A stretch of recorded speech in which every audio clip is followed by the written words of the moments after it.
Chapter 70, Flaming Body, Part 2-2.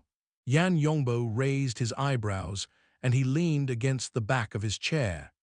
It seems like in your eyes I'm just a son who's supported by his father's legacy, a rich kid who has nothing to do. Jack shrugged. I'm just saying that you're living much more comfortably than that old man.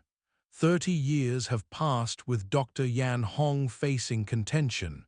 Is he still in that sorry state? Yan Yongbo couldn't care less about Jack's mockery. Instead, he laughed in a low voice. Nope, he's in an even worse state now. So much so that he's being marginalized. Well, nothing can be done about that. His research ability is just on that level. Getting more data will just make him squander away a few more days. Then his state will become even more terrible. Besides, Yan Yongbo tapped his temples after a slight pause. I can't imagine doing business with a dead man. Jack stared at the hologram for a good while before laughing hoarsely. I thought a sniper was going to cause my skull to explode just now. How is that possible? I called you with the intention of making friends. But Jack, your opinion is putting me in a very difficult position. You suddenly told me that you don't want to return back to the deep blue world. Perhaps if you had never called me, I would have already boarded the transport airship by now. Assistant Yan, you were the source of this inspiration. Though hard. Yan Yongbo was amused by Jack's deflection. He confirmed once more that this hoodlum's mental state was truly abnormal. His hints were already extremely clear. Okay. Jack, I just contacted you with thoughts of goodwill. Are you sure there aren't any problems with your cerebral nucleus? Yan Yongbo cut to the chase. His intention was very simple. Jack was an altered human. It didn't matter whether it was the Apocalypse Laboratory or Quantum Corporation. To ensure loyalty from disposable items, they would need to use a few technological means. For instance, the cerebral nucleus, which was installed in Jack's brain, provided the template for several high-level thought processes as well as monitoring and recording capabilities. If Jack was confirmed to be revolting, the laboratory possessed specialized equipment designed to destroy the functionality of the cerebral nucleus. Jack wouldn't be dead with the destruction of the cerebral nucleus, but he would turn mentally disabled with a serious impediment to his cognition. It was impossible for Yan Yongbo to do any sort of collaboration with Jack as long as the issue with Jack's cerebral nucleus wasn't settled. He would be tossing himself into trouble otherwise. Of course, if Jack really did have some method to, oh, holy hell. Yan Yongbo's eyes bulged wide in the next moment. Jack subtly shook his head, and his lips split into a laugh. Upon his pale skin, wrapped around his clothes, was a layer of dark red glowing flames. The surrounding air became warped by the high temperature of the roasting flames. The wooden floor beneath his feet charred black from the flames as well and had even ignited on fire. The problem was that there wasn't any damage at all to Jack's skin and clothing. It was as if the flames were just an illusion. The dark red flames shined through the hologram, burning Yan Yongbo's eyes. Yan Yongbo's body leaned forward unconsciously to carefully observe the degree of warping in the surrounding air, regardless of how piercing the glow of flames were to his eyes. He finally arrived at a conclusion several seconds later. The format of fire. It is as you see. Jack's body continued to emit the flames as he subtly squinted his eyes. The flames were clearly wrapped around his body, yet he was enjoying it incomparably. Yan Yongbo was stunned for a long while before speaking. The alteration you've had was the third-generation technology of burners. No, that's not right. I've seen your profile before. The ratio of artificial organs to regular organs you possess reaches 55%. That is far from the upper limit of 14% required by the archetype format. Jack extended his thumb and forefinger to perform an action of lengthening a line. Dynamo Core technology. Are you making fun of me? Yan Yongbo was no longer reserved. He stood up and slammed his two hands against his table. Even though I am of the first generation of burners. The world's very first. Fine, thanks. After thanking through gritted teeth, Yan Yongbo said, "It's true that I am a first-generation burner, but I've practically always been at the Apocalypse Laboratory for 6 years, ever since the year 90. I've never missed a time when a new technology was developed. From the very beginning with the simple burning of life force to the integration with exoskeleton armors of the second generation to the internal structural enhancement of the third generation. Of course, this also includes the fourth generation of the Dynamo Core technology. Do you remember Jack? I gave you the Deep Sea Type 4 Dynamo Core just now." Jack moved his fingers around as he looked at the burning flames coiling around his body. He was like a child who had just received a precious toy, loving it too much to part with it. When you're talking about the fourth generation Dynamo Core technology, are you referring to the laughable results of your old man? The results that were completely led by the nose by others. The castrative technology that made Quantum Corporation complacent. Jack raised his eyes and met Yan Yongbo's cold gaze directly. My Dynamo Core technology isn't as complicated.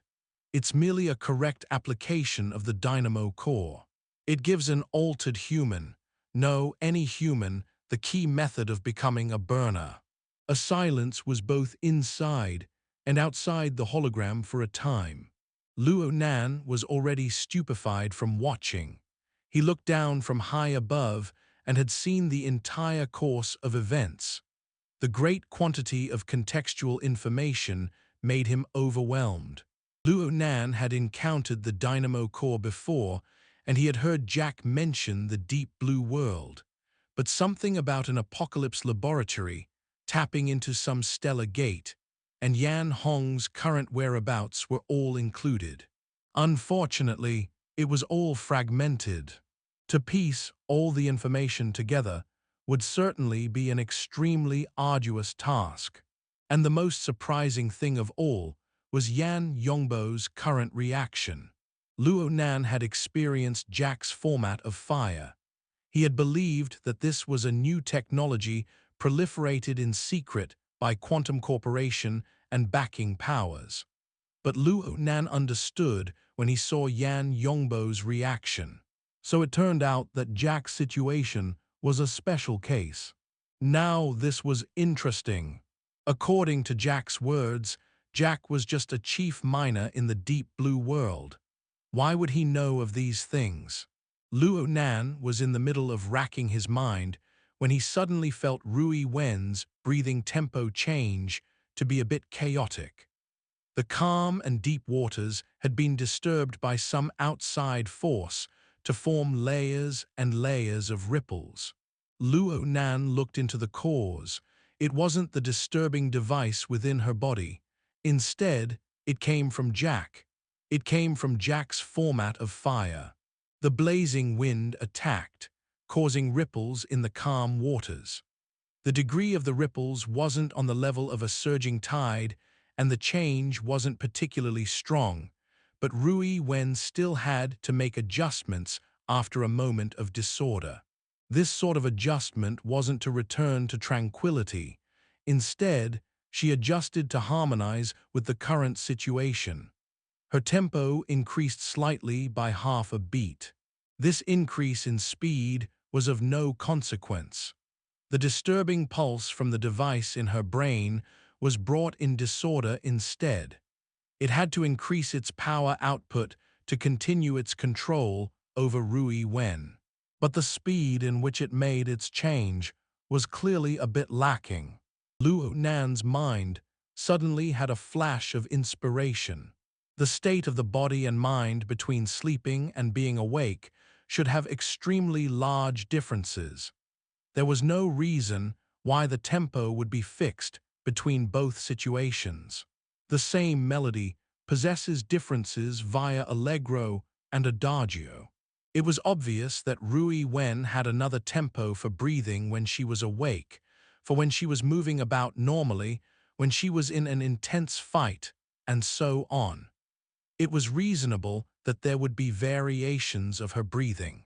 Even more key was the source of disturbance in Rui Wen's brain. It seemed to always lag behind and was unable to catch up with the speed of variations in tempo. And Jack, in his inexplicable madness, was in a tangle with Yan Yongbo.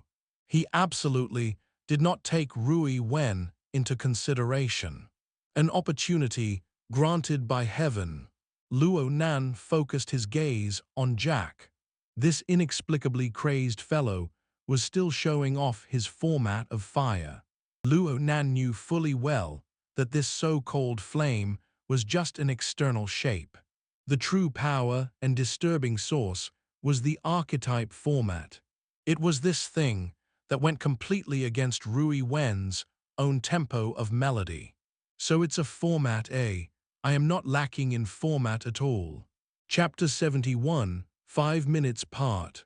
The changes in the living room were divided into 2 points, but the imposing flame on Jack's body drew in all the attention onto Jack, including Jack's own attention.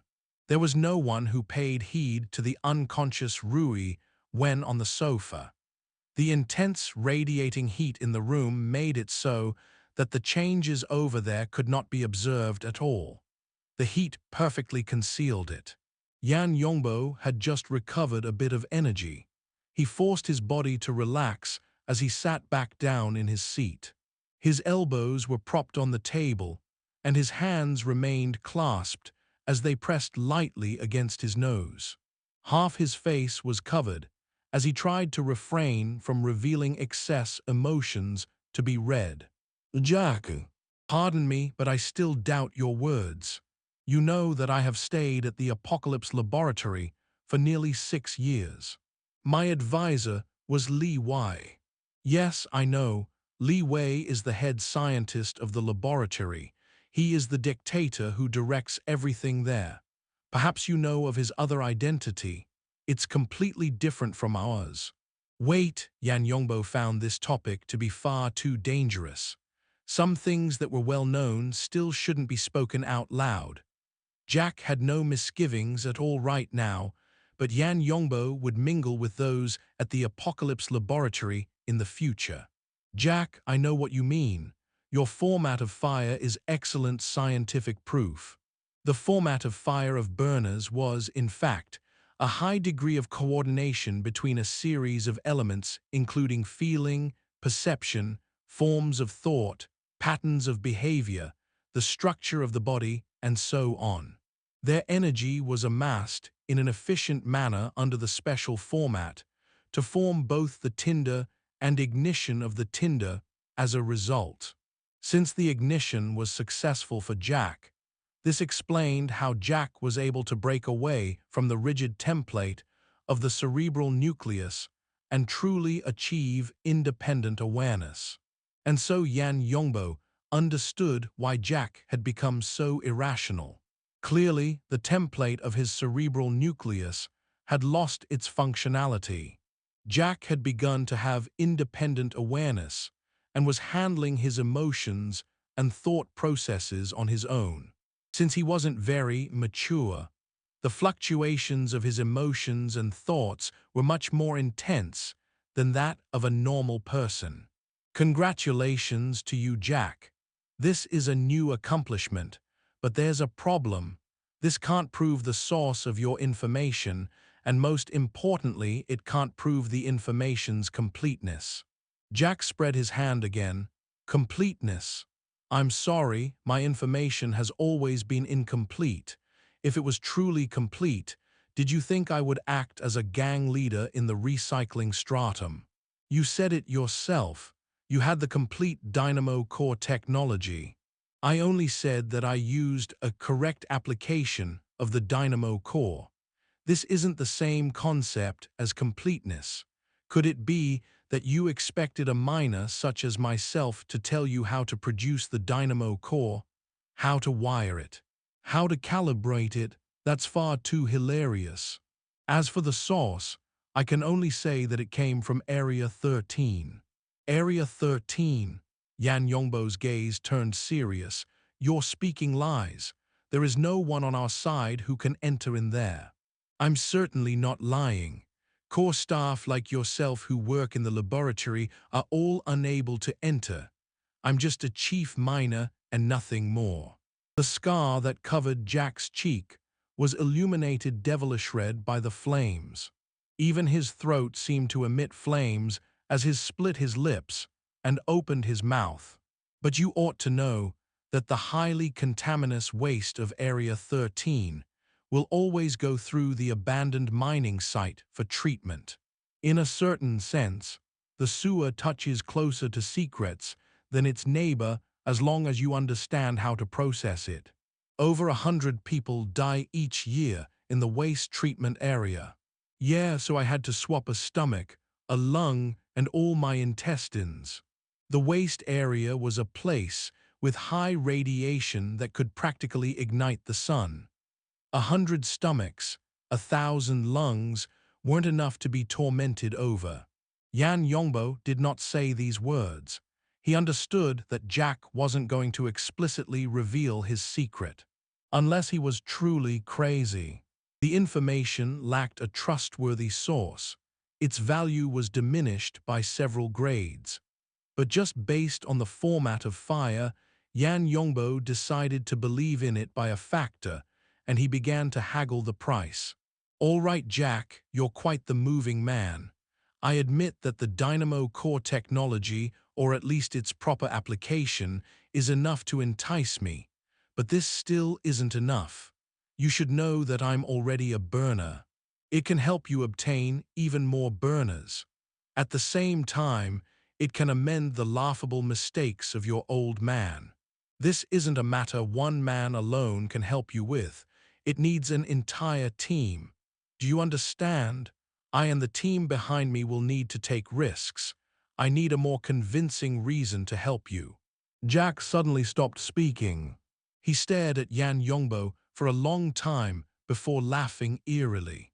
It looks like it isn't a technological team that's behind you. It's a political team. In that case, I can provide another piece of information. Information that only a miner of the deep blue world would know. Oh yeah. Someone has established a secret organization among the 10 million altered human miners of the deep blue world. In other words, it's an order. Soul order. Oh, looking at your expression, it seems that you've heard of it. Yan Yongbo took a deep breath. The structure of the organization. There are 3 to 5 contacts, including one high-level member. Of course, this information is 3 years old. Yan Yongbo slapped the table on the spot. Deal. Yan Yongbo stopped beating around the bush with Jack, since they reached an agreement. Then let's talk about the transaction. Are you sure you don't want to go back to the deep blue world? Actually, if you want to take a little bit of risk, we can use some contacts to transfer you out from the deep blue world after you go there. Jack pointed to his skull. Things can't be hidden from people over here. Even if I have left things a bit unfinished on purpose, things haven't been exposed for now. I will need an accident to happen.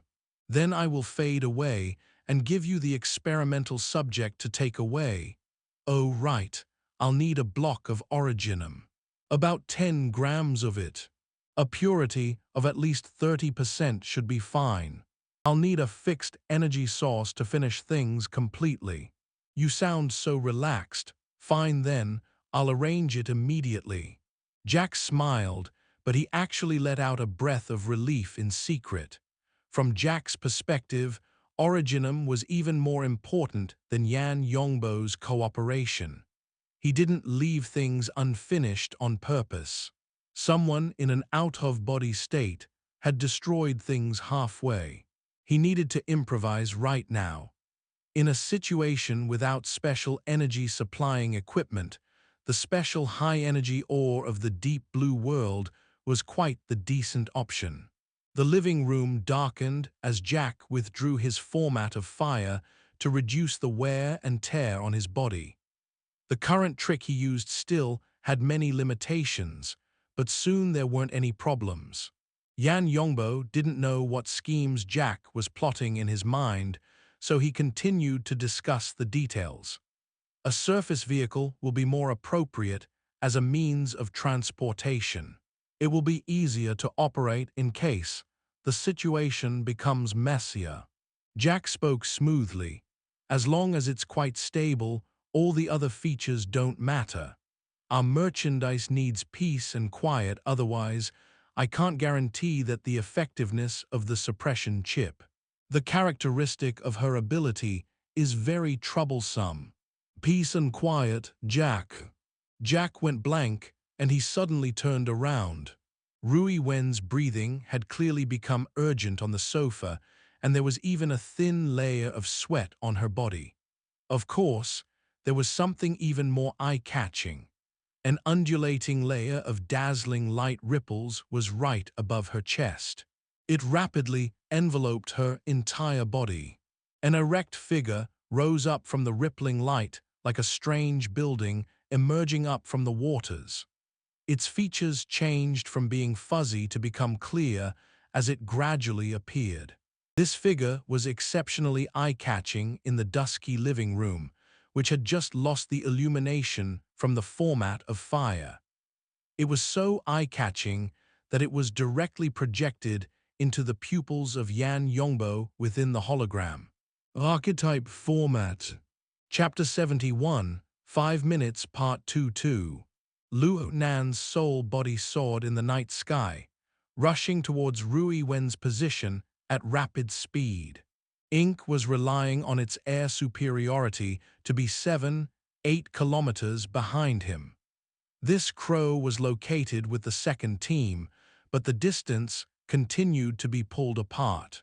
Cragburst could only painstakingly follow Ink from behind, at an arm's length away. Yuan and other participating society members of the operation came from different directions. They followed the approximate direction and distance that Luo Nan gave, and they converged together from all sides. The society utilized satellites to endlessly shrink the scope of their search. They marked out suspicious locations while countless information was transmitted over the hexasphere. But there wasn't a single bit of information that left a mark in Luo Nan's mind. Luo Nan's complete attention had already been shifted onto Rui Wen. He erected his format within the body of water that was a blending of body and soul. A bit of force from his soul had been thrown in. It transformed into a pyramid tower that protruded out from the water's surface. The dark chains were like a giant python that roamed inside and outside the format pyramid, giving rise to waves within the water.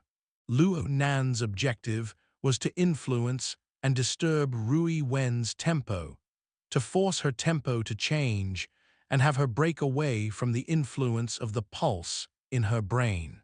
But Luo Nan never expected that he would be the first to be affected. Rui Wen's breathing tempo of merging was flawless, resulting in crystal-clear waters that could reflect everything. Luo Nan was forced to feel the excessive rigidity of the format pyramid and the excessive messiness of the dark chains. It was an awkward feeling to be within these pure waters. Luo Nan was forced to make adjustments, otherwise even the erected format would feel askew. It wasn't particularly hard to do this sort of thing, for Rui Wen was there to serve as a standard and reference. Luo Nan let the pyramid's stability interweave inseparably close with the chain's vibration. One was moving, one was still. Yet it was a symbiotic harmony. Luo Nan performed several hundred calibrations before finding an extremely stable and comfortable state, allowing for the opportunity to converge and harmonize his soul force. Finally, this aspect of his soul formed a marvelous vibration. It was extremely fine, so much so that it seemed to be moving yet not moving. It seemed to be calm yet not calm. The vibration was transmitted in all directions without needing a thought. As soon as this feeling suddenly flashed, Luo Nan's soul body made a large shudder. It was as if a layer of incorporeal filth was expelled from his body, causing him to become much more pure and clear. It was as if his soul was breathing, possessing the capability to breathe out filth and breath in purity. This was the breathing of the soul, the tempo of the soul. The two tempos of Luo Nan and Rui Wen were mutually excited when this vibrating wave swept across. The water suddenly shook with surging waves. The seemingly level vibrating wave actually possessed a battering force. The external stimulation suddenly rose in intensity right in this moment. It drew Luo Nan's gaze outside, and Luo Nan just so happened to see Yan Yongbo's expression of shaking in fear. He can see it. Luo Nan's mind pumped as he saw Yan Yongbo lose color in his face. Luo Nan's mind was exceptionally clear right now, and a burst of insight flashed in his mind, granting him a sudden epiphany. Yes, he had established the framework of the altar. He had bore the increasing level of war between Rui Wen and the human-faced arachnid. He had learned how to breathe with his soul, and much more. He had improved himself, and the degree of his improvement far exceeded his imagination. It was so much that right now his projected consciousness could already interfere with the material plane. What had once been an incorporeal soul force was now appearing in front of men. Restrain her. Yan Yongbo didn't know why the archetype format that he was so familiar with would appear before his eyes in such a bizarre form. As stupefied as he was looking at it, he could still see that a situation had occurred with Rui Wen. With the new situation with Rui Wen, all thoughts of cooperation turned into a complete joke. Yan Yongbo had called Jack to attention in a loud voice, and Jack didn't need Yan Yongbo to be superfluous. Jack activated the pulse in Rui Wen's brain at once. But right before this happened, Rui Wen had a ripple of a desolate current sweep through her entire body from inside out. The precise device could no longer respond to Jack. Rui Wen, Jack's robotic eye seemed to ignite with flames of murder. And Rui Wen, who had been unconscious until now, opened her eyes from atop the sofa. Her figure shot up in the next moment, and Jack activated his deep CM field at the same time. The near 100-kilogram sofa soared through the air and was flung to the side. It smashed heavily onto the window between the living room and the balcony, causing the window to shatter into pieces with a bang. The cool autumn breeze blew inside, causing the curtains to flutter about. The surrounding inhabitants were making a commotion. It was past midnight after all. Other places in Xia City may still be feasting and engaging in revelry, but the residential areas were tranquil. This sort of powerful noise was still too loud. Damn it, hold on for 5 minutes. Reinforcements will be here soon.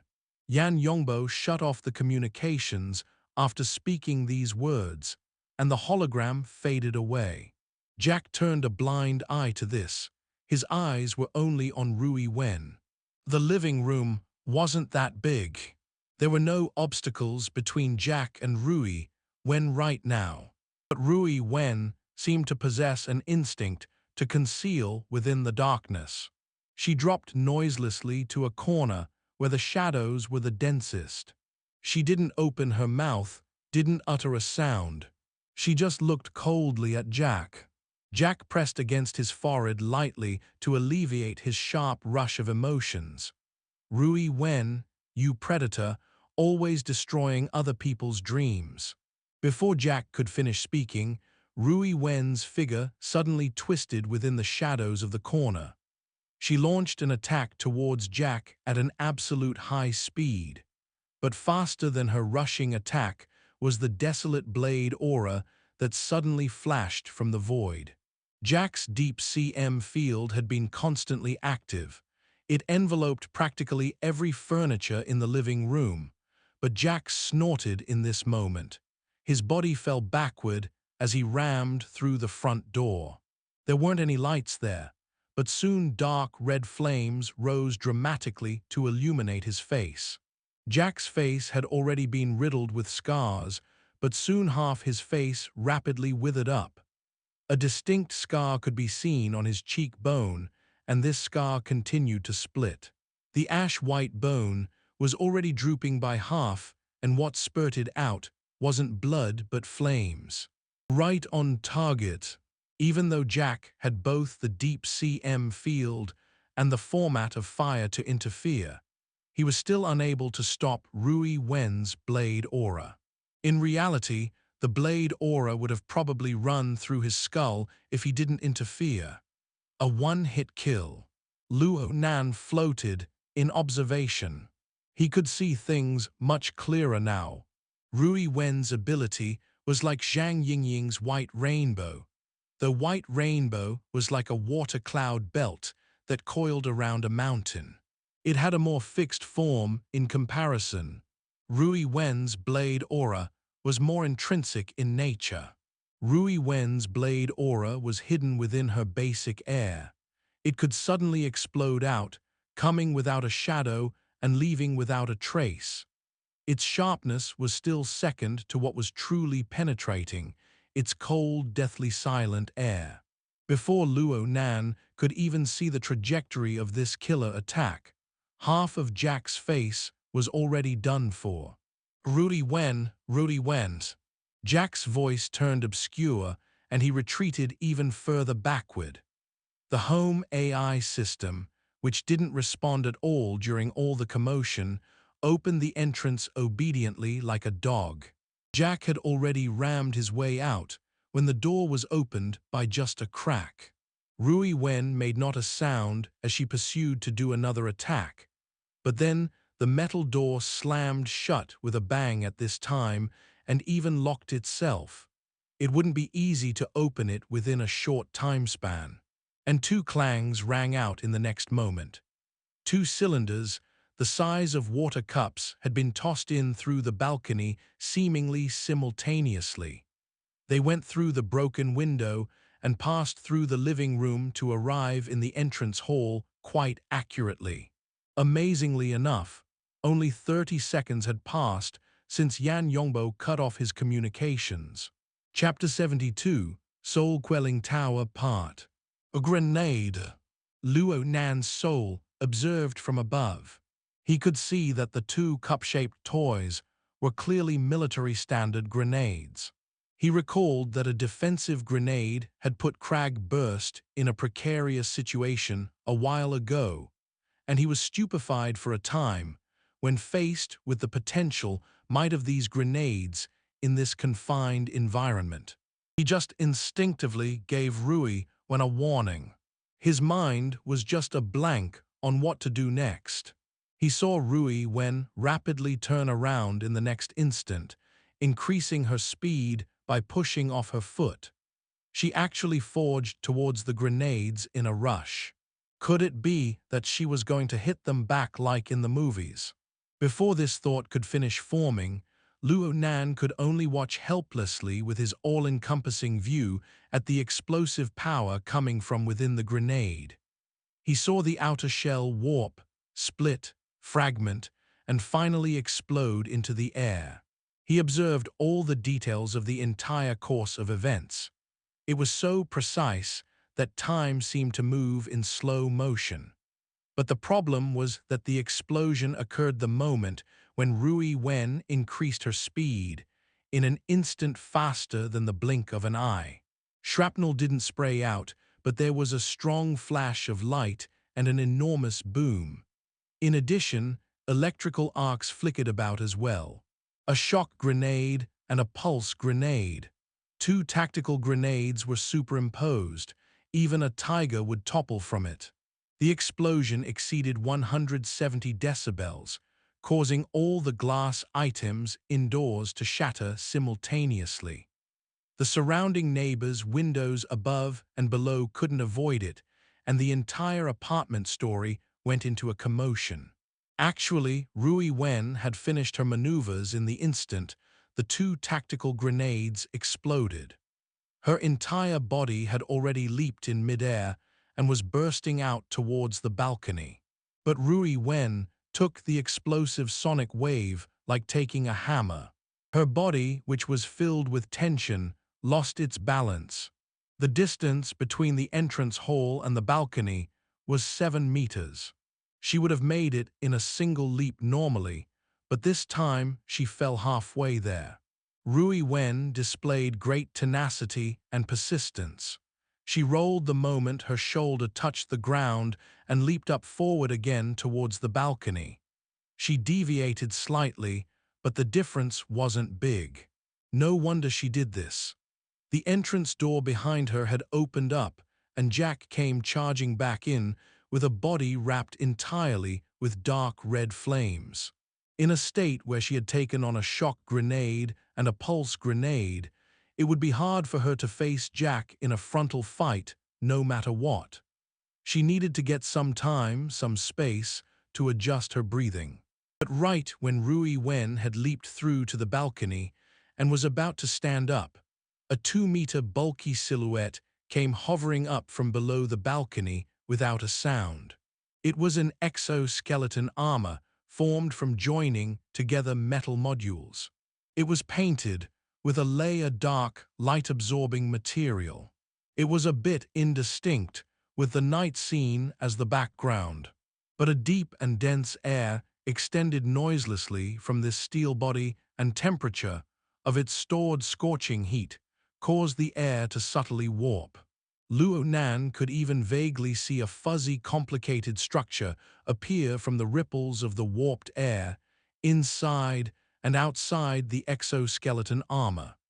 It grew clear until recognition. Format structure, deep blue walker. Luo Nan's mind turned thoroughly cold. Yan Yongbo. This fellow obviously wasn't Yan Yongbo, but this fellow had released a deadly smoke shell. Yan Yongbo had said that reinforcements will need 5 minutes to arrive, but the total amount of time from the end of the communications until the appearance of this deep blue walker did not even exceed 40 seconds. And the deep blue walker and Jack were implementing a pincer attack. One look would say that this was a discussed tactic. Right now Rui Wen had enemies both in front and at the rear. Although she was rapidly adjusting the tempo of her breathing, she had to recover before the deep blue walker would crash into her. This was certainly an impossible mission. Right now the body of water that was formed from the merging of body and soul was going through changes over and over.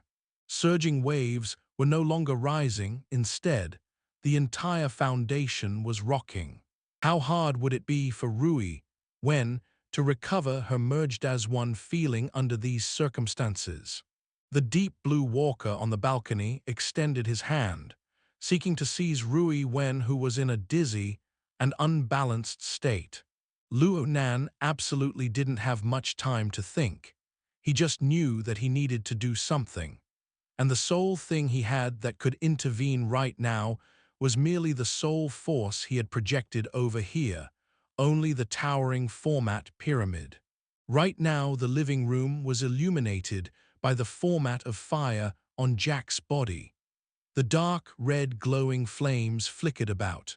Under this backdrop with its dark hue, a layer of turbulent light suddenly rippled outside her body. The gleaming waves of light formed a canvas upon which 6 straight lines crisscrossed.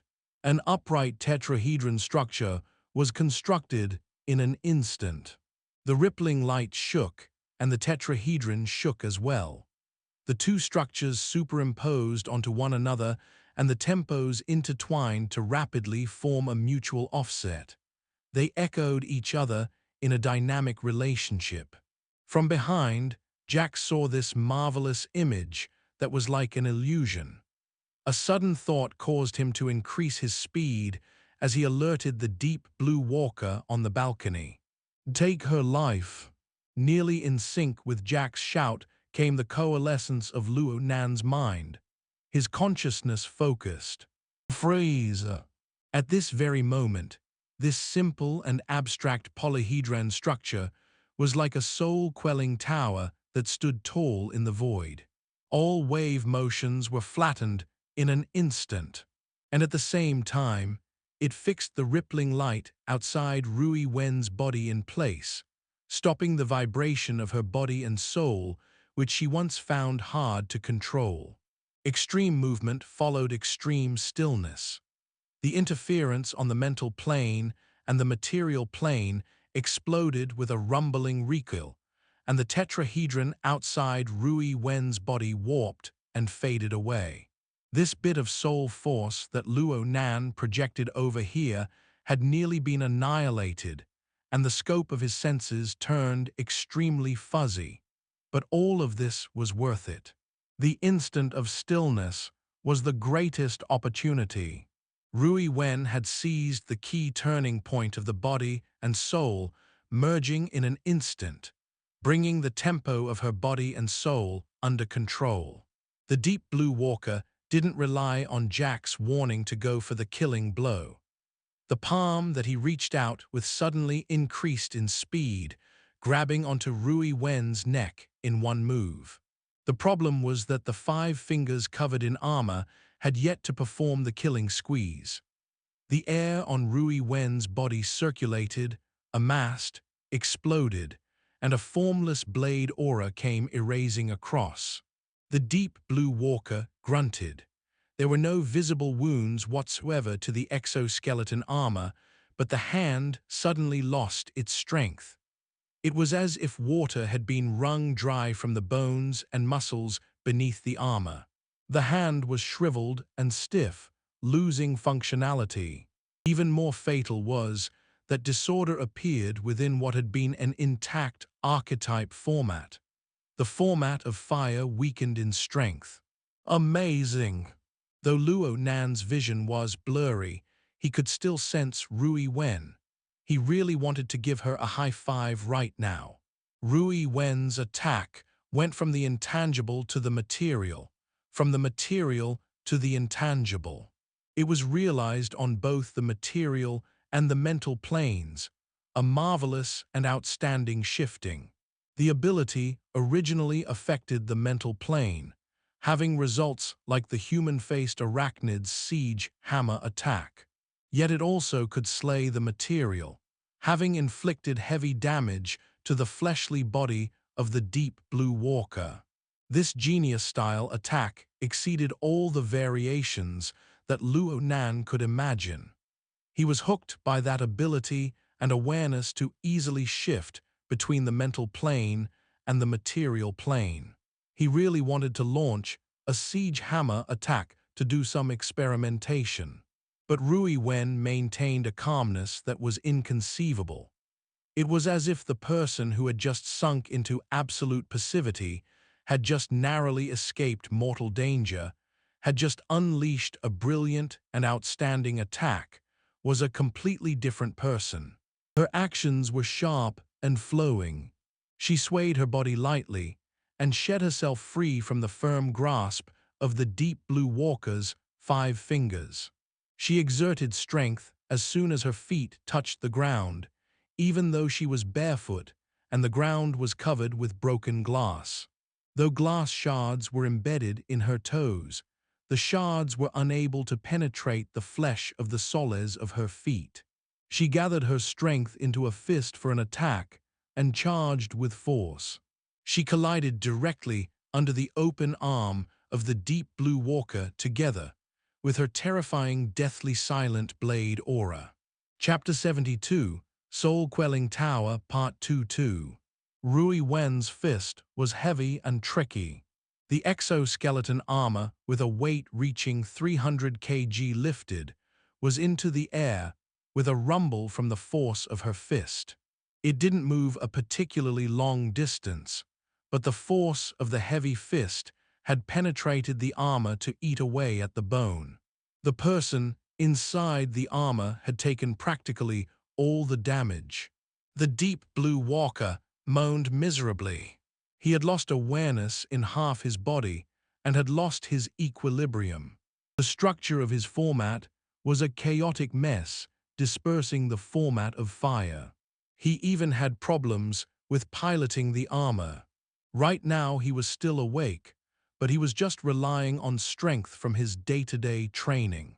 He saw Rui Wen glance at him with her long and narrow eyes, and a chill rose rapidly from the bottom of his heart. He gathered the last of his remaining strength to launch himself off the balcony to fly away. His diversion fins spread out slightly, and this propulsion device brought him to soar upwards. He had actually left the battlefield. After repelling the deep blue walker with a single fist, Rui Wen dropped her body downwards and exerted force once more to spring up and over the railing of the balcony. Her momentum was unstoppable. She soared 2 meters into the air, and she pushed off against the upper wall of the balcony to flip up and over. Dark red flames shot out from the balcony below her, a step too late. It was the sweeping blaze of Jack's format of fire, and it directly destroyed half the balcony. The deep blue walker of Quantum Corporation had been worried about bringing Rui Wen back to the deep blue world as an experimental subject. He used battle tactics, but he didn't use deadly force. He had restrained himself. But Jack was completely different. He didn't care at all. The attack had failed. He rushed to the edge of the balcony and stuck out his head to look, but he didn't see anything. The deep blue walker, who was levitating through the air with his diversion fins, had the perfect viewpoint right now. He alerted through the pre-established comms channel. "Below you." Jack's body shivered. He was unable to detect Rui Wen's body, even though his robotic eye was integrated with several detection technologies, even though he was equipped with other sensing instruments. But Rui Wen was really below him. She was a large living person, yet she was as incorporeal as a specter. After she had flipped to the balcony above, she had immediately moved to the side and borrowed the shadows on the face of the balcony to drop back down without a noise. She used the railing of the balcony as a screen to let loose an explosive fist, the instant Jack received the warning. The deathly silent blade aura penetrated through with its mysterious transformation between void and reality. Jack groaned miserably as he staggered backward to retreat. His leg had been hit. He only retreated 2 steps before his flesh and skin withered and shed in an instant. His fragile bones couldn't support the weight of his body and snapped with a crack. Half his leg bone was left there. Jack toppled backward to smash heavily against the floor. His current appearance was just like that of the once high and mighty Great Moor Basilisk, in the way it died. Rui Wen. Jack's face twisted as he howled loudly, but at the same time, he used his hands and feet to suddenly exert strength. He glided on the surface of the messy floor at high speeds, and his deep CM field and his format of fire blended together to form a massive vortex of flame. It contracted and expanded continuously to form a powerful repelling force in order to block Rui Wen's attack of shadow and matter. His speed in this form was actually quite fast, as he was able to slip out the front door in the blink of an eye. He didn't close the door this time, for there was a moving metal wall that was blocking outside. It was yet another deep blue walker. This exoskeleton armor looked to be much bulkier than the one that had fled from the balcony. No matter where it stood, it blocked and sealed off the front door of the room. It then turned its arm around to bring out a bulletproof shield attachment. The shield slammed against the ground with a rumble to firmly fix in place. If this was just a shield, it would only be a freebie when faced against Rui Wen's mysterious ability. The problem lay upon this person's steel body. The flames were scathing, as there were layers and layers of flames that amassed upon the shield. It was clearly a special skill, a specialized technique. Its defensive power was certainly way above normal. Luo Nan suddenly thought of something while he was observing the situation. According to some popular science programs, the deep blue walkers acted in groups of 5 to 7 to form units for their anti-mutant operations. 5 people had joined hands in killing the burning wraith way back on the warship. They were clearly divided into the military and quantum corporation, but they advanced and retreated like clockwork. They definitely had the appropriate joint assault training, and it was definitely hard work. In other words, there were at least 3 other deep blue walkers, here the apartment beside this buff male shield before his eyes, and the one that had suffered critical damage by the hands of Rui Wen. He just finished processing this thought when heavy footsteps could be heard on the messy balcony. It was certainly another deep blue walker. Both its hands held guns, and it appeared to be proficient at operating them. It was clearly not the poor devil that had half its body disposed of. Another sound came at the same time from the bedroom. She was really blocked off. This was a commonly seen small configuration apartment in Xia City with its 2 bedrooms, 1 living room structure. The ways leading outside were at the front door, the balcony, and the master bedroom. Right now 3 deep blue walkers were blocking 3 exits. The situation was now set up to be like shooting fish in a barrel.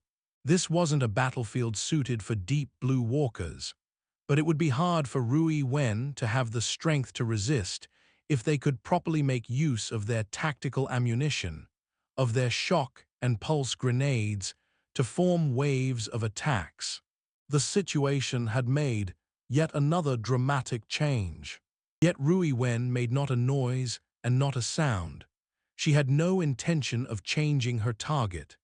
She charged in a straight line towards the sturdy shield bearer outside the door, growing faster and faster in speed. Everyone, including Luo Nan, thought that Rui Wen was going to play the same old trick once again and use her mysterious, deathly silent blade aura to directly penetrate the defenses of the shield-bearing man. Radio waves interweaved through the air as thought communication occurred between the several deep blue walkers in an instant.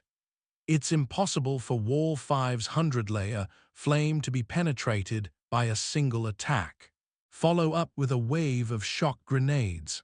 Artillery 6, copy. Prepare tactical ammunition. Load firearms. Gun 4, copy. Prepare to attack. Copy. A tactical grenade was tossed from the bedroom the instant the voices cut out, but Rui Wen's dash had been too quick, and the grenade's timer wasn't that lucky. It was impossible for it to explode before Rui Wen and Wall 5 collide. However, as long as Rui Wen was unable to rush past Wall 5's iron fortress, the grenade would only need half a second of delay to explode at the back of her head. Luo Nan saw the shock grenade from high in the sky. He was just about to prepare a new ritual with the format pyramid as a preliminary step to help Rui Wen withstand the coming attack. But right at this moment, he discovered that all of Rui Wen's air had increased rapidly in tempo. It was like a densely packed drum beat that was connected as one, and the instant when it seemed to break out of control, it would violently converge back together. The change between extreme movement and extreme stillness caused her body and soul water to go into an intense upheaval from what had been an undulating pattern. Rui Wen opened her mouth, and the air inside and outside interweaved. Then the vibrating wave of this upheaval exploded forth in all directions. It was as if Luo Nan heard the roar of a malevolent beast in this moment. But this explosive attack didn't form material sound waves. Instead, it was directed at the mental plane. It was yet another exquisite shifting between the material plane and the mental plane. The shield-wielding man was using his full strength to guard against Rui Wen's deathly silent blade aura. His entire attention was focused on his shield. Rui Wen did the very opposite. She let loose a psionic storm that was similar in nature to the siege hammer attack. This was nothing more than hitting the enemy's weak spot. Wall 5.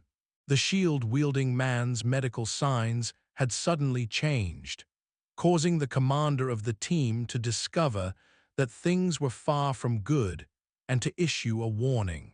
Wall 5 wanted to be able to take the blow, but his strength was eroded away after getting hit by the psionic storm.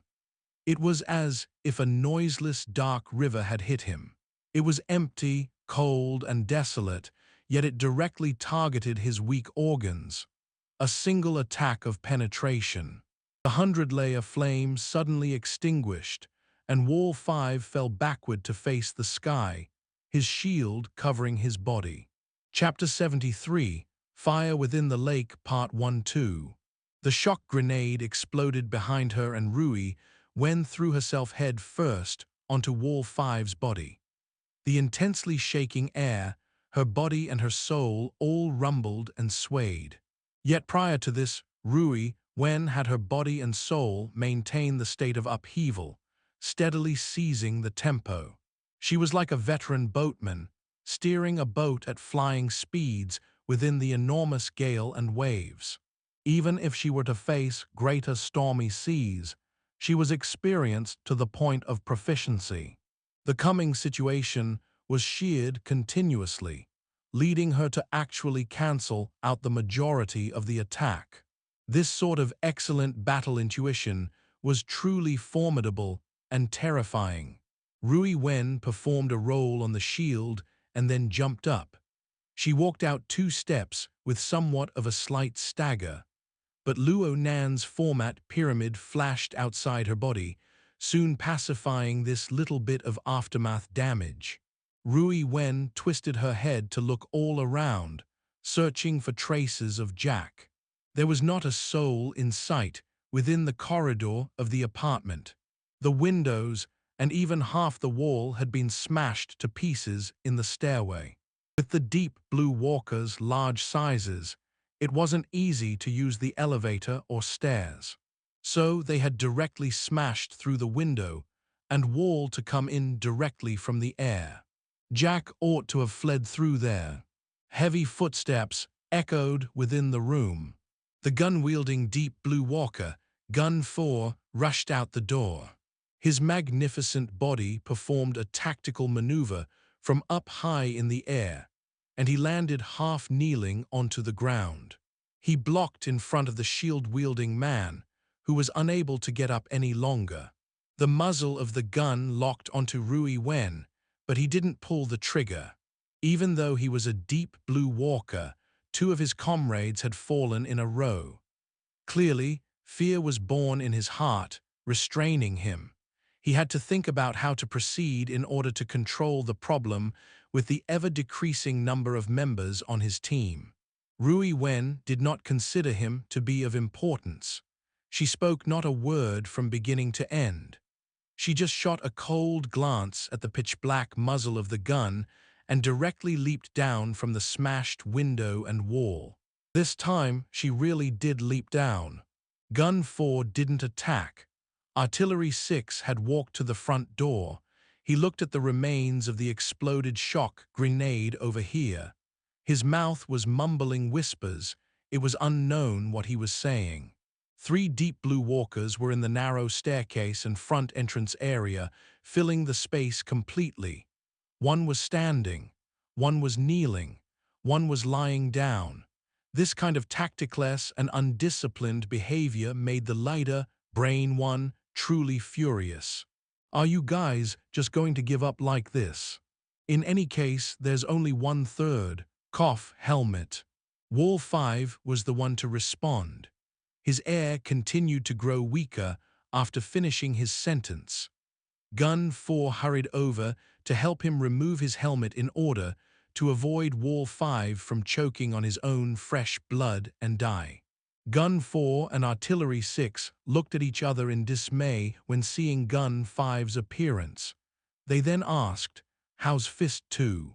His right arm's broken. Part of his heart lost functionality. He's being prepared to be sent to the hospital." Wall 5, "Just take a car and go." Then things turned out all right. The problem was, there was no one who was able to laugh at the clumsy jest from Brain 1 aside from the big-hearted Wall 5. From the beginning of the attack until now, just over a minute had passed.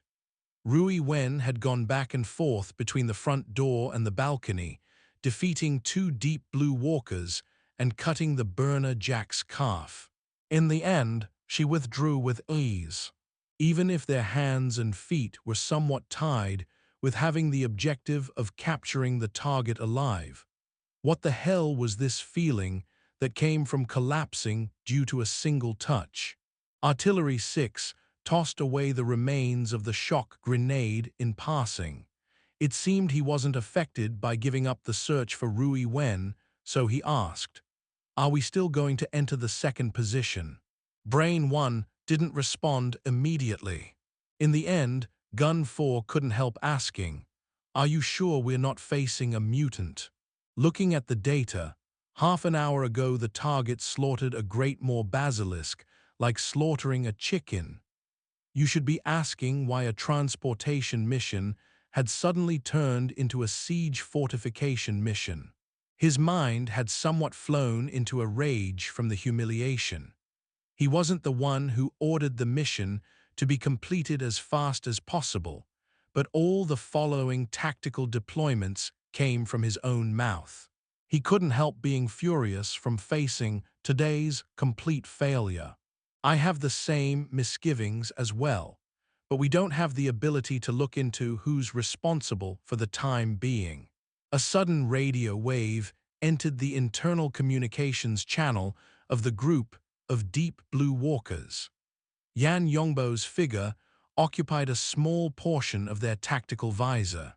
"Captain, all registered deep blue walkers of Quantum Corporation were part of the Sky Blue Security 1 company." Yan Yongbo held the identity of Assistant Director in Sky Blue Security. He held the post of captain with 4 of the Deep Blue Walker teams in Zia City. He was their immediate superior. Right now, Yan Yongbo was still sitting within the office. His clasped hands blocked half his face. No one could tell whether he was delighted or furious. "I've already informed the government, the military, and the ability user society that a human-faced arachnid has appeared in Kailan Avenue Park 23.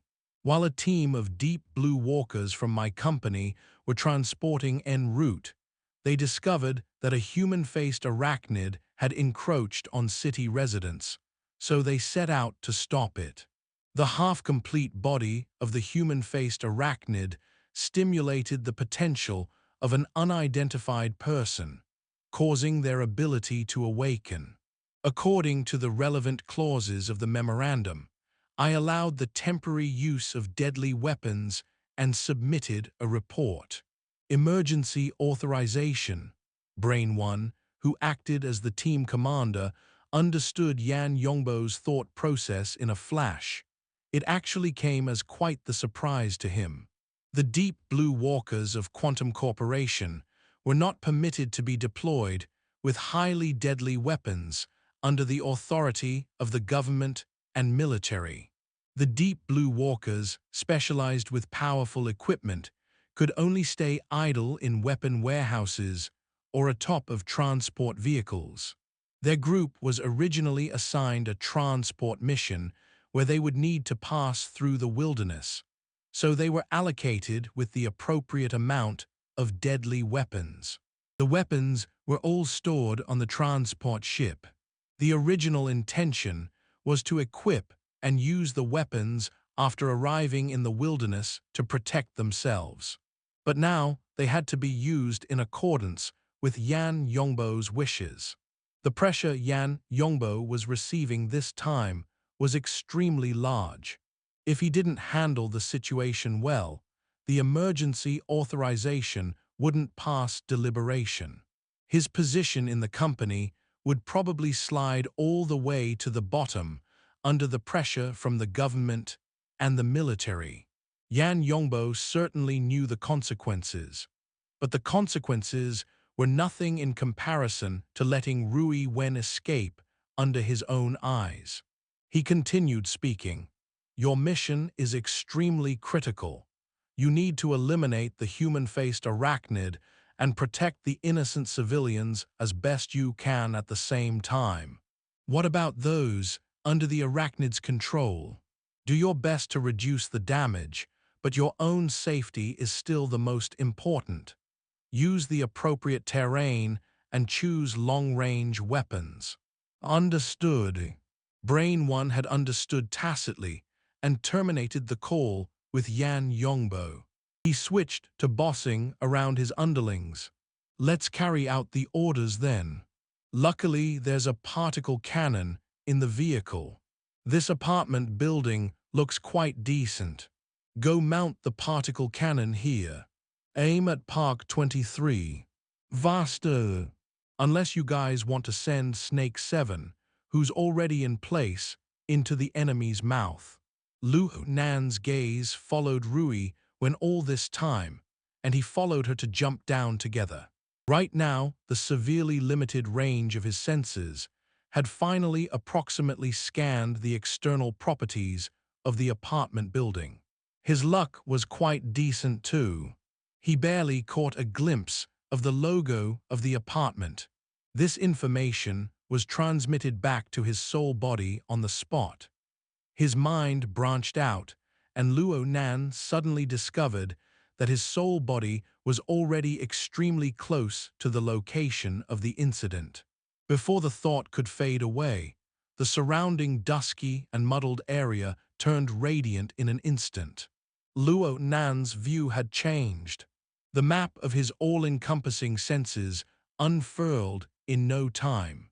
The range increased dramatically. The environment turned complex. The information was in great quantities. It was as if a hurricane on the ground had surrounded him within. Then Luo Nan had a certain unprecedented feeling of permeability. The night wind that brushed past his body was slightly cool. One, sky blue security, is first mentioned in the end of Chapter 11. It is said that they are an organization within Quantum Corporation that deals with Quantum Corporation's security. Chapter 73, Fire Within the Lake Part 2-2. Permeability did not matter to the incorporeal. Luo Nan's gaze concentrated into the night sky. The cool autumn breeze passed through his current location. The stream of air was like an incorporeal river, rippling with fine waves that were hard to see with the naked eye. Luo Nan never experienced this before. He sensed clearly how much he had improved in this way. His soul body could intervene with the material plane, leaving a trace of himself in the air. He instinctively raised his hands to size them up. Luo Nan hadn't paid much attention to his soul body per se. From his understanding, the soul body was like a specter. It was transparent and fuzzy like a simple projection. But now, the act of raising his hands was the same customary action of an ordinary person. He was also able to see two slender arms, and these arms were even covered in the jacket he was wearing today. He was semi-transparent at first glance, but a shallow aureola of light was radiated from inside to outside. It was a sort of alternative sense of reality. It wasn't just his arm. Every part of his soul body was like this as well. The aureola was the product of the interference between the mental and the material plane. It gave Luo Nan a practical reference that he could feel. If he deliberately interfered with the material plane, the intensity of the aureola would increase. His actions caused the light to manifest outside.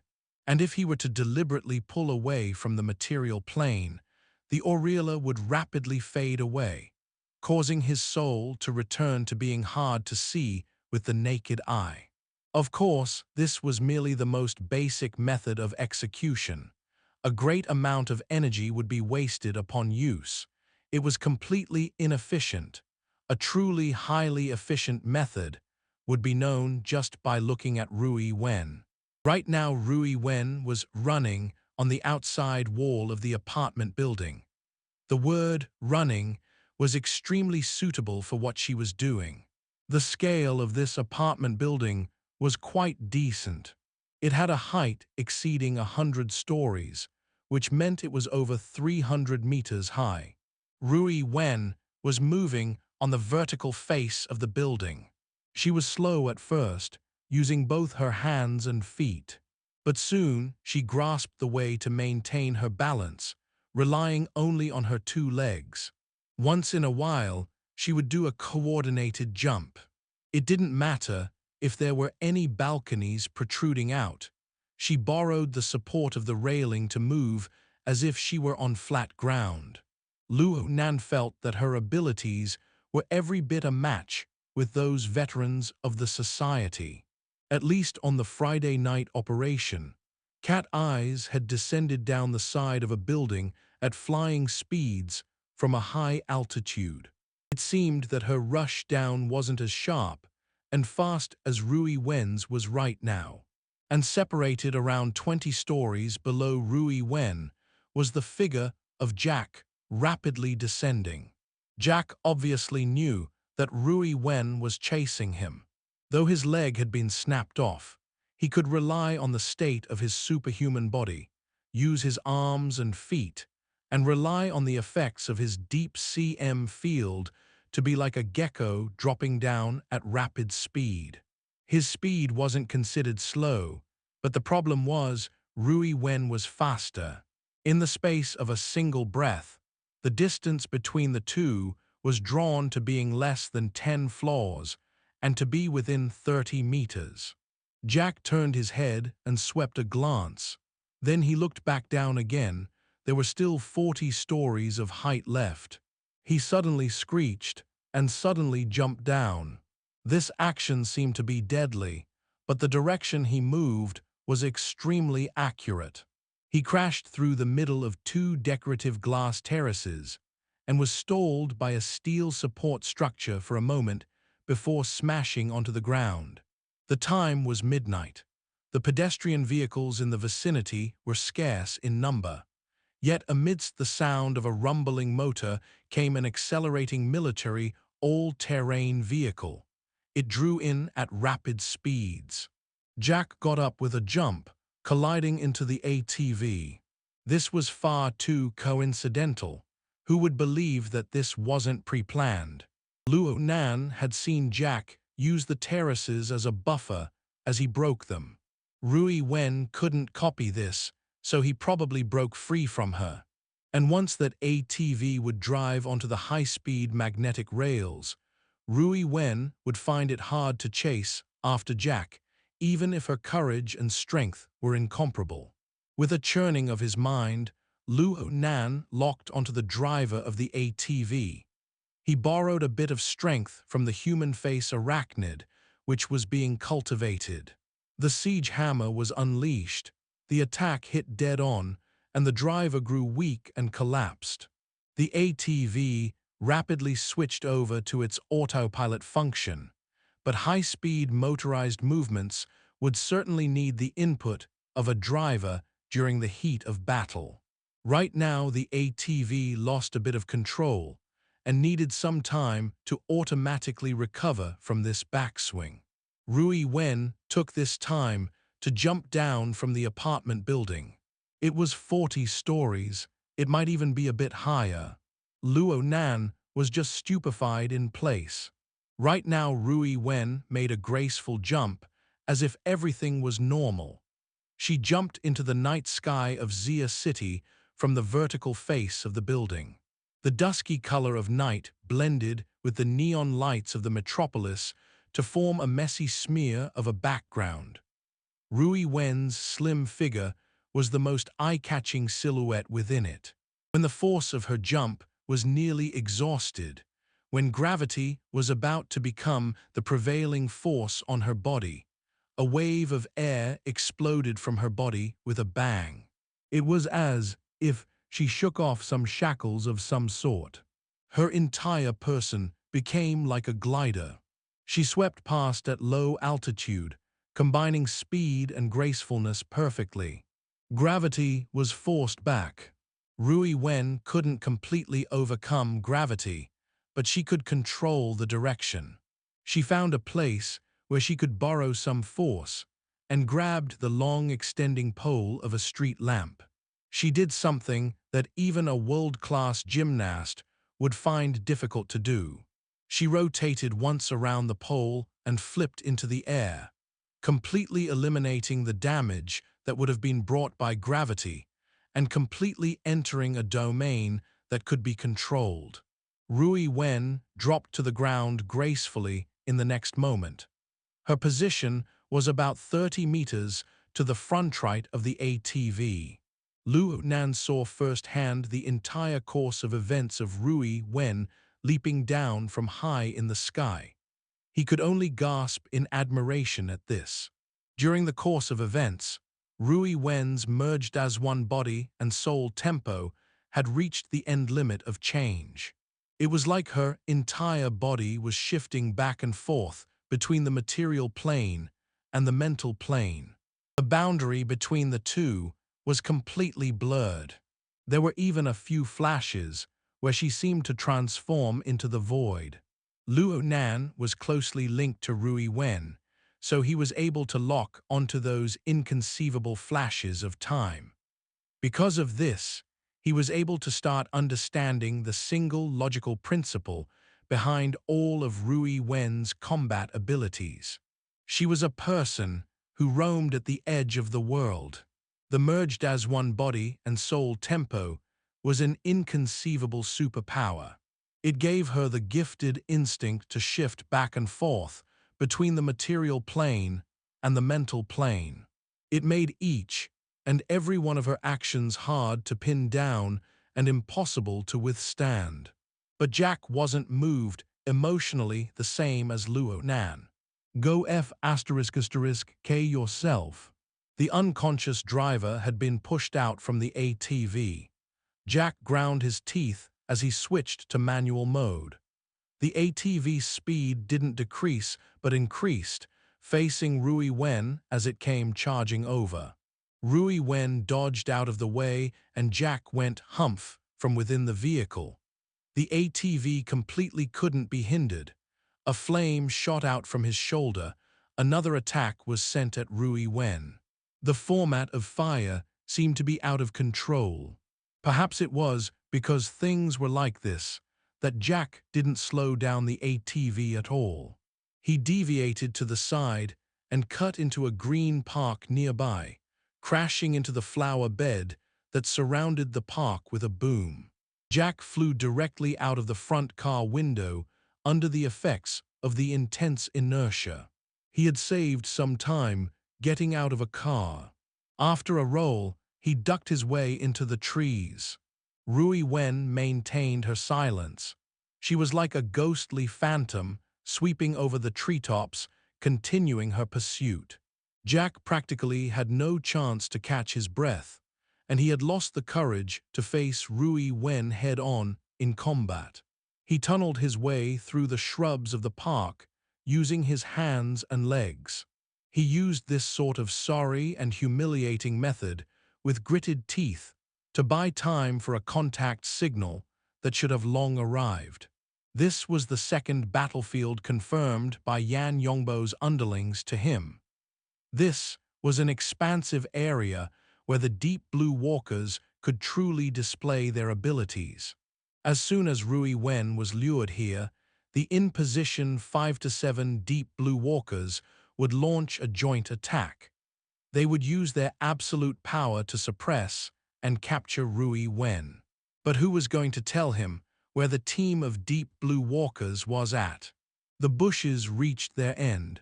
Ahead was a small artificial lake.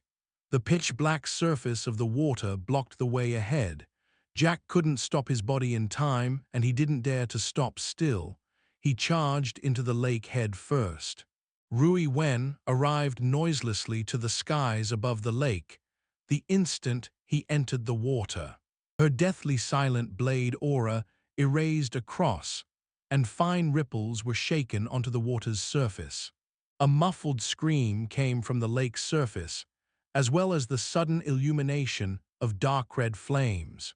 Rui Wen locked onto the deranged and suddenly weak air at the bottom of the lake.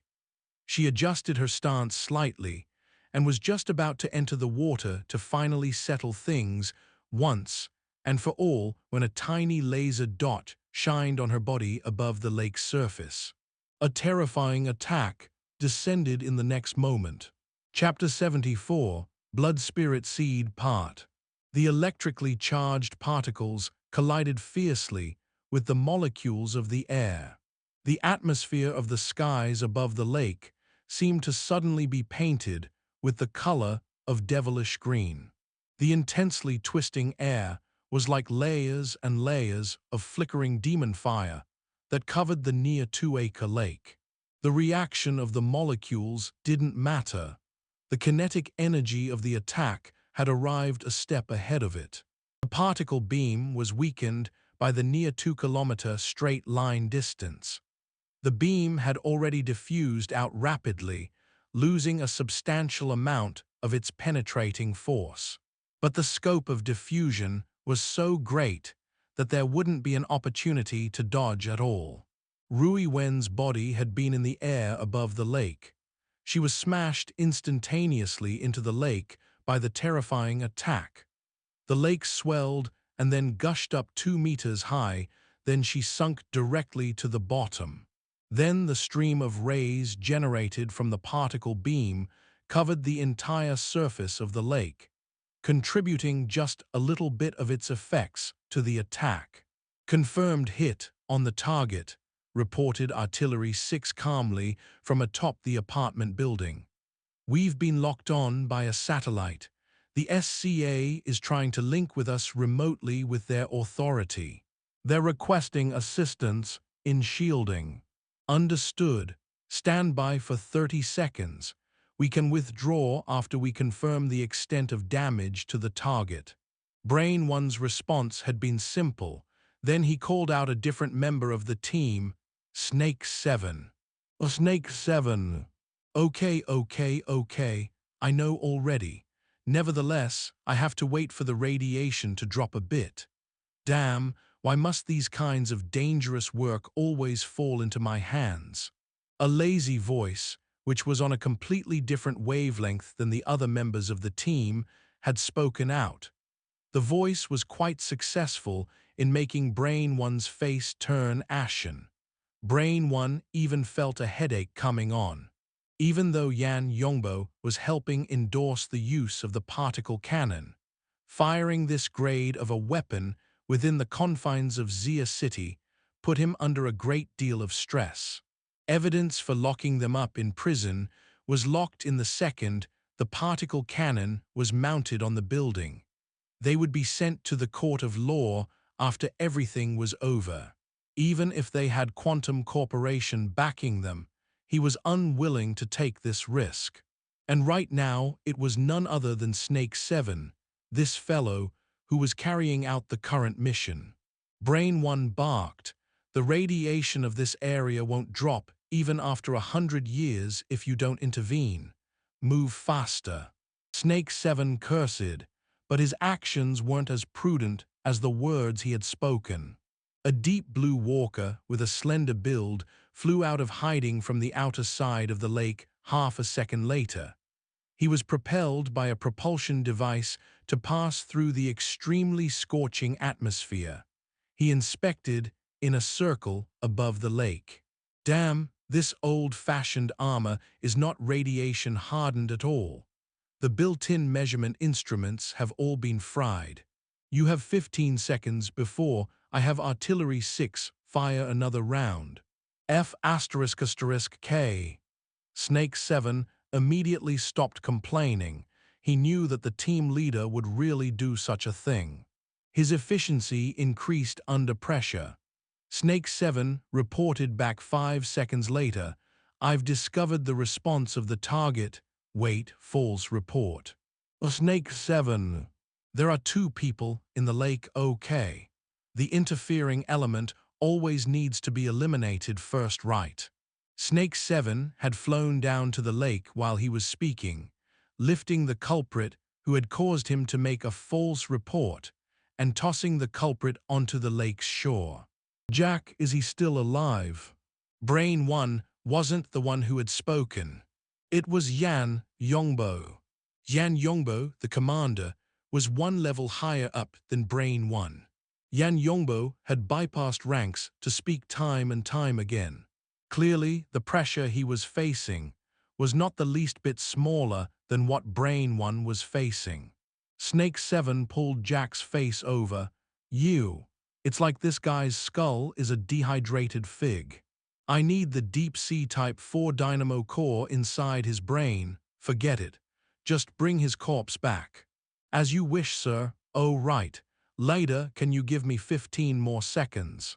10 seconds, said Brain 1, clearly speaking through gritted teeth. Snake 7 gestured, with an OK sign to the building far in the distance. Then he entered the waters once again. Yan Yongbo had a feeling that his current actions were suspect, to be beyond his authority. He took the initiative to privately chat with Snake 7 to alleviate this uncomfortable feeling. Is Snake 7 that radiation kid? The ability user who spontaneously awakened but wanted to become a burner. Brain 1 also needed to alleviate his tense mental nerves. He spoke with what he had heard before. Yes, he has the shocking ability to neutralize radiation for his own gain. After integrating with the format of fire, he is truly like a tiger that has grown wings. It's just that, it's very hard to correct his nature. Give him a smacking later. No, it's best not to go hurt others, laughed Brain 1 bitterly. Snake 7 had discovered the true target while these 2 were speaking. Actually, he didn't really need to use much energy to find the one and only source of light in the dark waters. This should be right. I've found the target. Oh, what skills effect is this? Rui Wen's body had yet to settle in the muddy and dirty water. She was floating up and down within the underwater currents. Her arms and legs hung without energy. She had already entered a state of unconsciousness. Yet there was a dazzling glow around her body. A meticulous graphical structure was enveloped within. Snake 7 had seen this structure so much in training to the point of vomiting. The archetype format. His superiors used their authority to access and observe his viewpoint together. Brain 1 reminded Snake 7, don't think too much. The target had displayed a similar condition last time she woke up from unconsciousness, and there's also the time when she recovered from the shock grenade. Understood. Snake 7 displayed efficient work. He raised up his gun and shot Rui Wen's body head-on. Rui Wen had no reaction whatsoever, but the graphical structure's glow gradually faded away. Brain 1 continued guessing when he saw this scene. Perhaps this is some ability of the target, a regeneration ability that activates unconsciously. Perhaps Yan Yongbo wasn't talkative. Brain 1 didn't have the qualifications to talk about information involving the Apocalypse Laboratory. If the high-potency anesthetic has no effect, we can just cut off her arms and legs. Though Snake 7 had spoken in such a way, when he got close to Rui, when he took out M shackles that he prepared ahead of time, he fixed them onto Rui Wen's wrist. Rui Wen's two hands were firmly locked together under the powerful magnetic force. It looked like she lacked the ability to fight back any longer. A complete. Brain 1 let out a long sigh. Dismount the cannon, Artillery 6. Time to withdraw. Artillery 6 rapidly dismantled the ad hoc support structure for the cannon, and Gun 4 came from a different direction to help out at this time. The two people carried the heavy equipment and flew directly down the apartment building. The equipment transport vehicle was already waiting there at this time. There was also a personnel transport vehicle that drove into Park 23 and arrived at the lake's shore for support. The logistics crew got off the vehicle and moved Jack's corpse to the back of the vehicle. Frankly speaking, this sort of action was a bit discriminating to the injured personnel. The injured Fist 2 and Wall 5 were all in the back of the vehicle in preparation to be transporting to the hospital. It was seriously unlucky to have a corpse with them in the back. But thinking about it, Rui Wen should be in a critical state after being hit by the particle cannon. She should be coming along with them to the hospital. Snake 7 had yet to board the vehicle. The logistics crew stuffed Jack's corpse inside. Luckily, the vehicle was spacious. They didn't need to worry about running out of space. But a crack suddenly sounded out when the corpse was placed down. Several people looked around at the cause of the sound, and what they saw was Jack's shriveled skull being split open. The scalp had come off the skull. A faint red glow pierced out from the sutures one within the bone. The sutures likely came from the alteration that Jack underwent. Chapter 74, Blood Spirit Seed, Part 2-2. This light coming from the skull. The insides must be completely empty by now. Fist 2 was still wearing the exoskeleton armor within the car at this time. Only his helmet was off, exposing the pale face of a middle-aged man. He was already outside of combat, yet he was still wearing the exoskeleton armor. This was because his left arm was broken, the right half of his muscles were largely withered up, and his ribs were broken. The unique support structure of the Deep Blue Walker allowed his various fractures to be kept in place and not become deformed. This bitter injury was caused by none other than Rui Wen. Therefore, when Fist 2 saw the condition of Jack's body, he was mentally reminded of his own misfortune and was rather rueful. Facing across from him was the short and stout Wall 5, who was unloading his armor. Wall 5 held a breathing device and leaned over there pretending to be dead. He opened his mouth with eyes half open to speak obscurely, his lips bringing the scent of blood.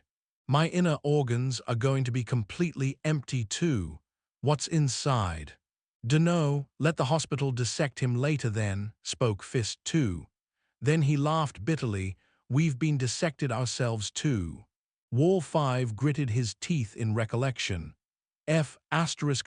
K man, what kind of nefarious ability does this target have? To be this sinister to this degree? Is her stomach just stuffed with poison? Fist 2 pressed lightly against his stomach, but obviously He wouldn't be able to feel it since he was wearing the thick armor. I heard that the target was the face of the underground fighting arena. She participated in below 18 fights, and she just awakened half an hour ago. She should be a gifted class based on the type of her ability. But the feeling I got when facing her is completely different. Wall 5 coughed. If she's a gifted class, I'll dig out my own heart.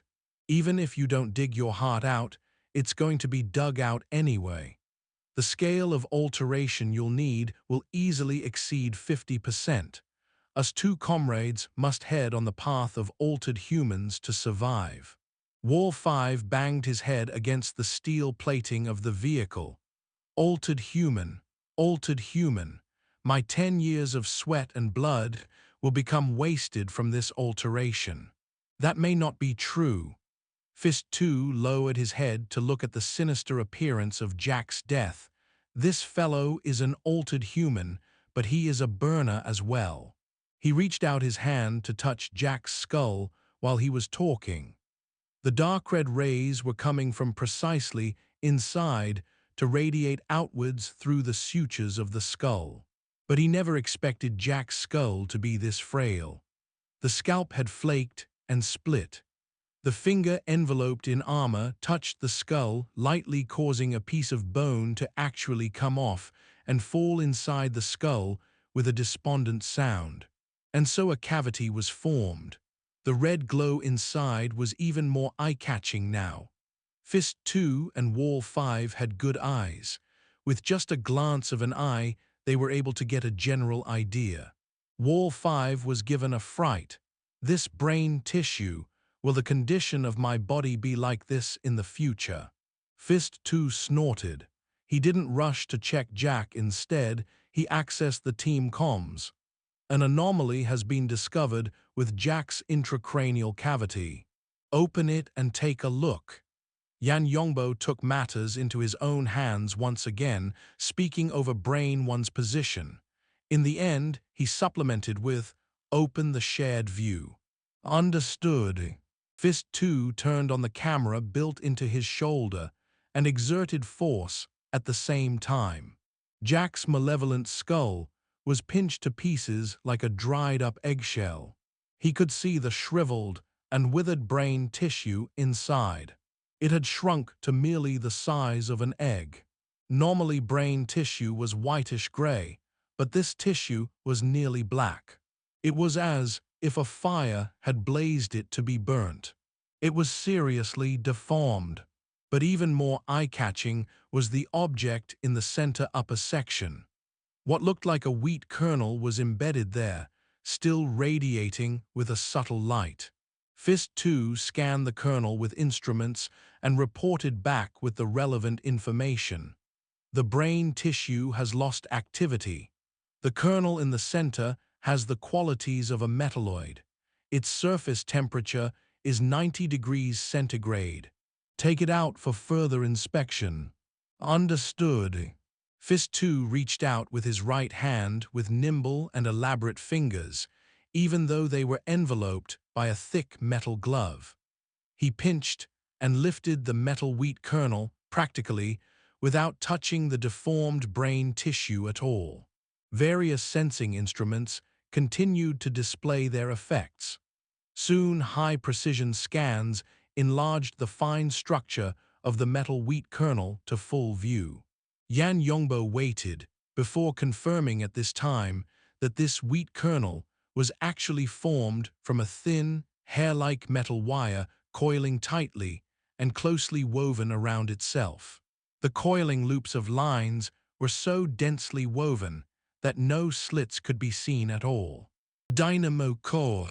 It's none other than the Dynamo Core, Deep Sea Type 4. Never thought it could be arranged into this form. The back door of the vehicle opened at this time, and Snake 7 said a word in passing. He carried the unconscious Rui Wen aboard, and the vehicle immediately started. Deeper inside, deeper inside. Snake 7 shooed the two injured soldiers to go deeper inside, and his leg to kick Jack's corpse aside in passing. Only then did he put Rui Wen down and take off his helmet to reveal a face of a young man. His face was slim and slightly sunken, but it was one that loved to smile and was full of sunshine. He let out a long sigh. Things are finally settled. Why is it when I'm late in coming back that you all just smash someone's skull in pieces? Do other places use proxies too? Fist 2 was over 10 years older than this young man. He was normally very caring for this little pal. He was unwilling to let this kid be too presumptuous in front of their superiors and attract bad impressions. So he gave him an eye signal and drew him into a proper topic. The radiation rating there is far too high. The follow-up work won't be an issue, right? No problem. I've already started my active interference. I wouldn't have come back so late if I didn't. Back to what you were saying, Yan, sir. What particular usage does the Dynamo Core have in this form? Before Yan Yongbo could respond, Brain 1 transmitted over. Vehicle number 2. What the hell did you all do? The route is wrong. You were the one who planned all the routes ahead of time.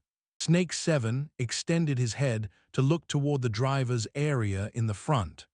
But his face only reached halfway before his pupils suddenly enlarged, and a shout exploded from his throat. Your eyes, careful. His body exploded with the ignition of the format of fire upon speaking. His body leaped forward with ferocity, and then his forehead went a bit numb just like that. Snake 7 was unable to deal with anything else. He used his forward momentum to reach out with his hand and grab his two heavily injured comrades. Fist 2 and Wall 5 were both veteran burners. They discovered that something was wrong at nearly the instant when Snake 7's face turned color. They did precisely the same as Snake 7. Their first reaction was to ignite their format of fire. But the problem was, they were doomed to the impossibility of realizing the peak of their reactions with the current state of their bodies. They may not even be able to succeed in forming the format of fire. The two were more than a step behind. When Snake 7 was rushing over, his eyes, supported by the format of fire, were able to despairingly see several thin threads that were hard to see with the naked eye. They came splitting out from the metal wheat kernel, in between Fist 2's fingers to pierce into the eyeballs of Fist 2 and Wall 5. Then came a vibration of terror, forming a moment of irreversible destruction. Wall 5's eyeballs exploded, and he fell askew with a moan. The metal wheat kernel clearly took Fist 2 as its main attack target amidst Fist 2's screams. Countless of the same threads, hard to see with the naked eye, pierced through the internals of Fist 2's exoskeleton armor. Snake 7's right hand grabbed onto Wall 5's calf at this time, his left hand already holding onto Fist 2's shoulder. Fist 2's foot was raised noiselessly amidst his screams. The foot heavily stomped into Snake 7's stomach with explosive force. Though this young man was holding onto Wall 5, this one kick expelled them out of the vehicle. Chapter 75, Demon Eye Part. Snake 7 originally wanted to borrow force from the closed vehicle door and had reacted accordingly. But the electronically controlled metal door opened noiselessly without a sound, giving him no opportunity whatsoever. A sheet of empty air was behind him, and the force that pierced against his stomach continued to press against him until he rammed against the ground. The exoskeleton armor collided with the ground, grinding out a stream of sparks. Snake 7 was left with protecting Wall 5 with all his strength as the high-speed traveling transport vehicle rapidly pulled the distance. Snake 7 glared at the taillights of the distance transport vehicle. His eyes were bloodshot as he raised his right arm. He launched a miniature EMP grenade in the next moment. It flew high in the air, tracing accurately a parabola and landing in front of the transport vehicle. A muffled explosion sounded out. Snake 7 accurately controlled and directed a stream of gamma rays to penetrate the area where the shielding was weakest in the transport vehicle, frying practically all its electronic gear in an instant. The vehicle suddenly lost control, went perpendicular, and flipped over. The 5-ton vehicle maintained its inertia and slid several dozens of meters before stopping. Fist 2's figure had already flown out from the vehicle during its slide. Under the ingenious control of the propulsion device, Fist 2 ended up standing on top of the stopped vehicle. Snake 7 was not happy at all to see the familiar figure. Instead, a deep chill rose penetratingly from the bottom of his heart. Fist 2's face had turned deathly gray at this time. His life force was completely exhausted, but before his eyes was the metal wheat kernel propped up by countless fine threads. The kernel burned with the color of blood and approached endlessly closer towards Fist 2's face. It stuffed itself into Fist 2's empty eye socket and radiated with a devilish and distorted red glow. "I'll screw you back 8 generations," cursed Snake 7 from a distance of several dozens of meters away. The young man's original intention was to charge over there, but right now Wall 5's air was growing weaker and weaker. Blood flowed endlessly from his eyes yet again. He had pumped up his energy just then, and he had received intense, disturbing forces. These jolted and shook his frail internal organs. He kept coughing, finding it hard to stop. Snake 7 could see with just a glance that Wall 5 was on the verge of dying. Snake 7 injected Wall 5 with the life-prolonging drug deployed within his exoskeleton armor. He howled within the communications channel, "Brain 1, anyone, anyone." Brain 1 bone-chilling voice responded, "Blade 3 will be in position in 7 seconds. Vehicle no. 1 will arrive in 15 seconds. Snake 7, be on standby for now." "Screw your standby." Cough. A coughing sound was heard within the communications channel, causing the entire channel to suddenly turn silent. What had been Fist 2's wavelength had already changed to a different voice. "What a pleasant surprise, there's actually Originum. Quantum Corporation's newest walkers are already using Originum as their backup power source. It's nearly 40% in purity. This is excellent, excellent." "Excellent your mother," spat back Snake 7 when he opened his mouth. Brain 1 was about to do a last-minute encryption on their network to sidestep this frequency when the voice mentioned a name. "Mr. Yan, I know you're here."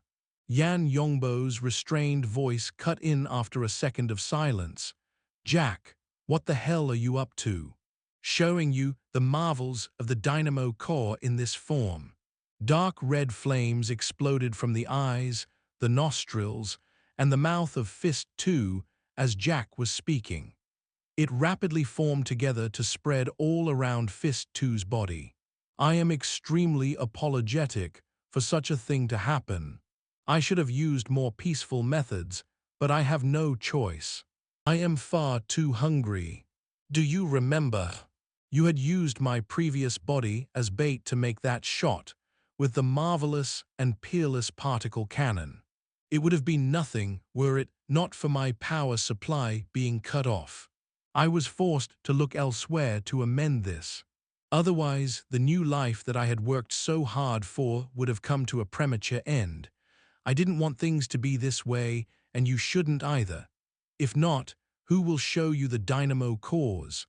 Oh, F***K off." The heavy dark streak of a shimmering blade had cut across. It was the hidden assassin of the team, Blade 3.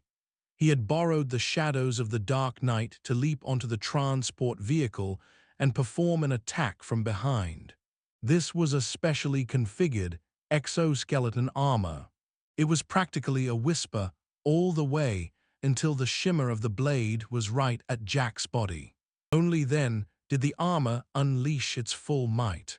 The explosive boost from the auxiliary propulsion device caused the blade's edge to break through the sound barrier in an instant. The blade was already in reach of Fist 2's neck. Fool! The nozzle of the auxiliary propulsion device changed directions in a flash, and the internal cushioning installed within the armor oddly became loose and soft. The twisting force was applied completely onto the arm within the armor. Blade 3's arm broke in 17-18 places. The single blade strike moved with the force of thunder towards a direction unknown to him. It went down the stomach and landed on a leg. He fell and crashed somewhere, not knowing what happened. And right in front of Jack, Snake 7 had taken the interval of Blade 3's surprise attack to make a sudden assault with all his strength. Snake 7 charged several dozens of meters in a breath's time. The format of fire burned with full force. A dark aperture opened up on the chest of the armor, rays of light coalescing within. There's another particle cannon, a miniature model. The raging flaming eye of Fist 2 turned over here. The deathly face, which already lost all the life force of flesh, revealed a twisted and terrifying smile, a smile belonging to Jack. What a retard! Don't go making a fool of yourself, okay? Snake 7 was overwhelmed with shock as he discovered that his exoskeleton armor, which he had been integrated with like a single body, suddenly went heavy. All power towards movement had faded away. All signals were blocked off, and the docking circuits of the Dynamo Core, used to realize the format, were all severed one by one. He was no longer a deep blue walker right now. Instead, he bore a weight exceeding 200 kilograms. He was neutered to failure, an unfortunate man who collapsed helplessly in front of his objective. Snake 7's stomach received another kick in practically the same area as before. He flew a dozen meters backward, crashing to the ground with a rumble. He struggled to get up, but then in front of him, he saw the transport vehicle start up, even though it had all its electronic equipment fried by his EMP grenade. Its four wheels actually started to spin, bringing the vehicle to move, turn, and then speed up. Within his moment of shock, the vehicle had already pulled quite the distance. Jack's voice continued to sound out within the communications channel. Mr. Yan. As you can see, ever since the Dynamo Core was developed, it existed for the sake of helping man control machines. Even a pile of scrap iron can transform into a terrifying weapons platform within the hands of the truly powerful. Of course, in my perspective, the most important thing is this configuration of the Dynamo Core. It's emulating the format of life. Life is able to enter a different state with control over this configuration and with sufficient energy. In a certain sense, this is close to eternal life. Our agreement is still valid, but I will need to point out punitive conditions for your disappointing behavior. I hope you will make some mental preparations. As Jack's voice faded away, a dark red streak cut in from above to pierce the head of the flaming Fist 2. An M sniper rifle round caused the entire skull to explode into pieces with its powerful kinetic energy. Blood plasma, brain tissue, and bone fragments splattered all around. In the back, Snake 7 smashed the ground heavily and made a roar. Yet Jack's calm voice continued to sound out. It was ice cold like the devil. Your punitive conditions have been doubled. The burning, metal wheat kernel seemed to float in place within the vacuum above the exoskeleton armor. It was like the ominous pupil of a demon, as it cast a frigid and caustic light towards all. That's a wrap for this installment. Thank you all for watching and supporting Lord of the Stories. If you enjoyed this tale, please hit the like button, share it, and subscribe for more amazing stories. You can also explore other series updated daily in our playlists. Have a fantastic day and see you in the next episode.